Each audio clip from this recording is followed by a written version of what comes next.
without the Christian scriptures, without Christian theology thereafter that, again, interpreted these scriptures, the Holocaust would not have happened the way that it happened. We're talking about human exclusion. We're talking about human marginalization. We're talking about ways of othering people and the tactics that undergird these different forms of hatred, right? I think of like the anatomy of hatred in general. What causes us to eventually hate an entire group? What are the steps or the mechanisms by which people train others? And it is a sophisticated system to remove people from our sphere of moral responsibility, right? There's obviously like a language part to it.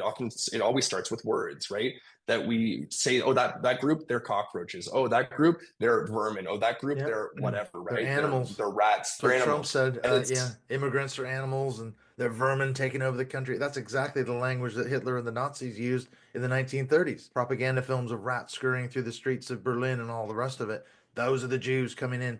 The same language is being used now, isn't it? we start with language. From there, again, there are other tactics or strategies, not just like animalizing or bestializing folks, but also demonizing folks, right? Thinking about how like different verses in scripture lend themselves very well to demonizing other groups of people, particularly Jews. And if you think about even thinking about like anti-Semitism and the form that the hatred, obviously, that undergirded the Holocaust, right? Thinking about the different stereotypes that are oftentimes associated with Jew, that they're money hungry. That, of course, goes back to Judas being the purse holder. Of course, the fact is that most Jews, like Jesus was Jewish himself, but putting that aside, there's not necessarily, again, always the most, what's the word, logical way of looking at things. But, they're money hungry, that, they're bloodthirsty, the blood libel, the myth that Jews were killing Christian children using their blood for Yeah. matzah. This is, of course, coming out of Christ. Christian That's the ultimate crime, wasn't it?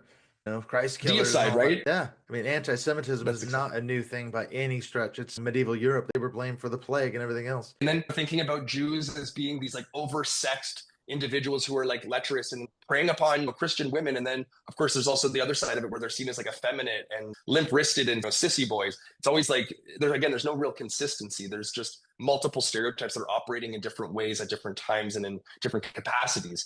But nonetheless, they're still believed. Both of these are believed, right?